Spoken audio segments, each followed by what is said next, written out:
एक बार एक पहाड़ी पर विशाल वृक्ष पर सिंधुका नाम का एक विशेष पक्षी रहता था। उस पक्षी की खासियत यह थी कि जब उसकी बूंद जमीन पर गिरते तो वह शुद्ध सोने में परिवर्तित हो जाती थी। वह उस पेड़ पर अकेला रहता था और शांति से अपना जीवन व्यतीत कर खुश था। एक दिन एक शिकारी पक्षियों की तलाश में पहाड़ियों की चोटी पर घूम रहा था। बहुत प्रयास करने के बाद भी उसे कोई भी पक्षी नहीं मिल रहा था। तब उसने वही विशाल वृक्ष के नीचे विश्राम करने की सोची। पेड़ के नीचे बैठते हैं उसकी आंख लग गई। उसी समय सिंधुका की बूंदें जमीन पर गिरी और सोने में परिवर्तित हो गई। थोड़ी ही देर में शिकारी की आंखें खुली तब उसने देखा कि उसके पैरों के पास सोना पड़ा हुआ है। उसने ऊपर देखा उसी वक्त सिंधुका की और बोले जमीन पर गिरी और शिकारी ने उन बूंदों को सोने में परिवर्तित होते हुए देख लिया। शिकारी को बहुत ही आश्चर्य हुआ।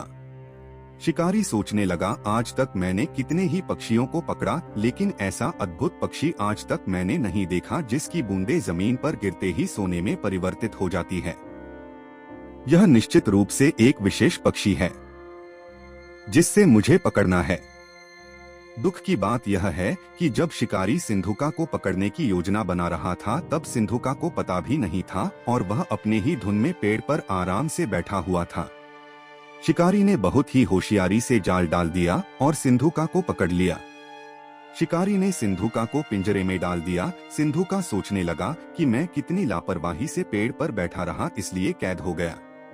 दूसरी तरफ शिकारी सोच रहा था, अगर मैं इस विशेष पक्षी को अपने घर में रख लूंगा तो मैं थोड़ी ही दिनों में अमीर बन जाऊंगा। इससे लोगों को संदेह होगा और कभी ना कभी लोगों को इस पक्षी के बारे में पता तो चलना ही है। तब लोग राजा को बता देंगे और यह पक्षी मुझे राजा को देना पड़ेगा।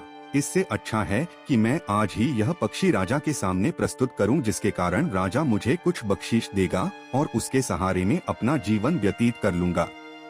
योजना के अनुसार शिकारी राजा के पास पहुंचा और उसने राजा को सभी बात बता दी। तब राजा बहुत खुश हुआ और उसने अपने सिपाहियों को कहा, इस पक्षी का विशेष ध्यान रखा जाए। यह आज से हमारा राजकीय पक्षी होगा। इसकी देखभाल में कोई भी लापरवाही नहीं होनी चाहिए। उतने में ही राजा का एक मंत्री वहां पर आ जाता है और राजा जी से कहता है, महाराज, यह शिकारी शायद झूठ बोल रहा है। इसे पैसे की लालच है, इसलिए यह ऐसी बातें कर रहा है। भला कोई पक्षी बूंदे गिराए और वह सोने में परिवर्तित हो जाए, ऐसा कभी नहीं हो सकता। इसके लिए आप इस पक्षी को छोड़ दीजिए और इस शिकारी को झूठ बोलने के लिए सजा सुनाइए। राजा अपने विश्वसनीय मंत्री की बात सुन लेता है और पक्षी को मुक्त कर देता है। तभी सिंधुका महल के खिड़की के ऊपर जा बैठता है और अपनी बूंदे गिराता है और वह बूंदे सोने में परिवर्तित हो जाती है। यह सभी लोग देखते हैं। राजा बहुत ही नाराज हो जाता है और सोचता है कि मैंने बहुत ही अच्छा मौका गवा दिया है। वह अपने सिपाहियों से उस पक्षी को पकड़ने के लिए कहता है, लेकिन बहुत ही देर हो चुकी होती है। सिंधुका आकाश में उड़ जाता है और सोचता है कि अगली बार में इस तरह की लापरवाही बिल्कुल नहीं करूंगा, और वह दूसरे पहाड़ी पर एक घने पेड़ पर चला जाता है जहां उसे कोई भी पकड़ ना सके।